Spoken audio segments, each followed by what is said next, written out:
Subscribe करें हमारे channel imagine maths को और press the bell icon for latest updates on videos.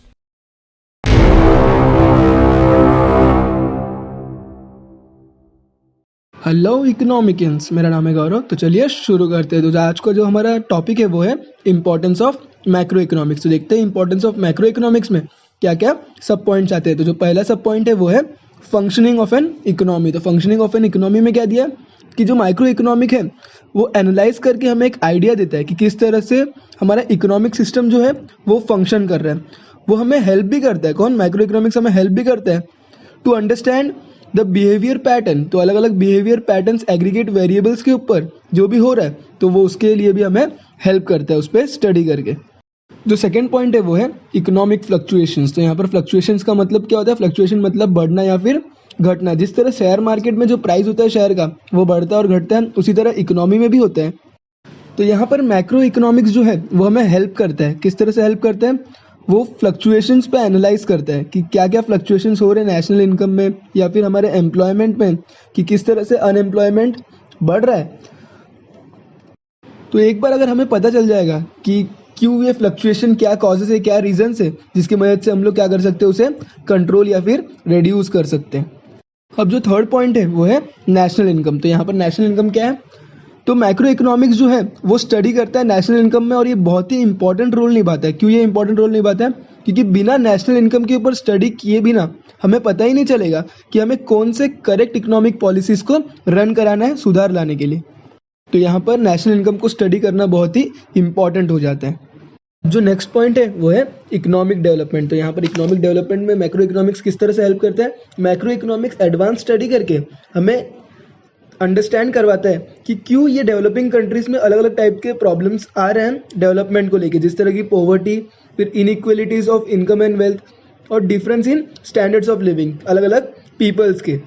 तो यहाँ पर मैक्रो इकोनॉमिक्स हमें सजेस्ट भी करता है कि हमें क्या क्या स्टेप्स लेने चाहिए जिसकी वजह से इकोनॉमिक डेवलपमेंट अच्छा हो सके।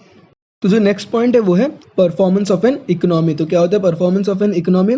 तो माइक्रो इकोनॉमी जो है वो एनालाइज करता है अलग अलग दो पीरियड के कंडीशन को और बताता है कि हमारे इकोनॉमी में परफॉर्मेंस किस तरह से। फॉर एग्जांपल एक पर्टिकुलर टाइम पीरियड का वो production of goods and services देखते हैं, और बाद में फॉर एग्जांपल उसने एक साल का production of goods and services का नॉलेज ले लिया, और उसके बाद में जो अगला पीरियड होगा अगले साल का, तो वो अगले साल का भी production of goods and services का परफॉर्मेंस देखेगा और बाद में दोनों को मैच करेगा, और दोनों को मैच करने में पता चलेगा कि इकोनॉमी का परफॉर्मेंस किस तरह से, इकोनॉमी का परफॉर्मेंस जो है वो बढ़ा है या फिर घटा है। तो इस तरह से macro economy performance of an economy के ऊपर भी वर्क करता है। अब जो नेक्स्ट पॉइंट है, सिक्स्थ पॉइंट, वो है study of macro economic variable. तो यहाँ पर study of macro economic variable बहुत ही इंपॉर्टेंट है। और वो क्यों इंपॉर्टेंट है? क्योंकि मेजर इकोनॉमिक प्रॉब्लम्स जो है वो इकोनॉमिक वेरिएबल्स को लेके ही है। For example total national income के ऊपर का बिहेवियर का प्रॉब्लम, उसके बाद टोटल एम्प्लॉयमेंट का, उसके बाद general price level of the economy. तो ये सारे जो मेन प्रॉब्लम्स होते हैं वो इकोनॉमिक वेरिएबल्स के ऊपर ही होते हैं। तो इसीलिए मैक्रो इकोनॉमिक्स में बहुत ही इंपॉर्टेंट है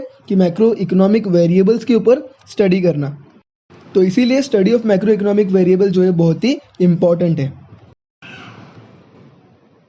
अब जो लास्ट पॉइंट है वो है लेवल ऑफ एम्प्लॉयमेंट। तो यहाँ पर लेवल ऑफ एम्प्लॉयमेंट जो माइक्रो इकोनॉमिक्स है वो हमें हेल्प करता है। किस तरह से हेल्प करते हैं?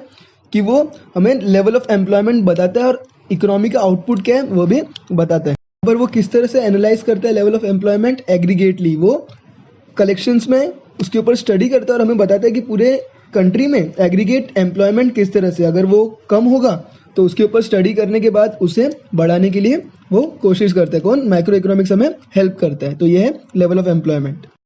तो इंपॉर्टेंस ऑफ मैक्रो इकोनॉमिक्स में हमने टोटल 7 पॉइंट्स देखा। हमने देखा फंक्शनिंग ऑफ इकोनॉमी, फिर उसके बाद हमने देखा इकोनॉमिक फ्लक्चुएशंस, उसके बाद हमने देखा नेशनल इनकम, फिर इकोनॉमिक डेवलपमेंट, उसके बाद परफॉर्मेंस ऑफ एन इकोनॉमी, उसके बाद study of macro economic variables, और लास्ट में हमने देखा लेवल ऑफ एम्प्लॉयमेंट। तो ये सारे जो टर्म्स हैं इसे याद करने के लिए एक शॉर्टकट्स बता देता हूँ। तो उसके लिए एक एग्जाम्पल ले लेते हैं।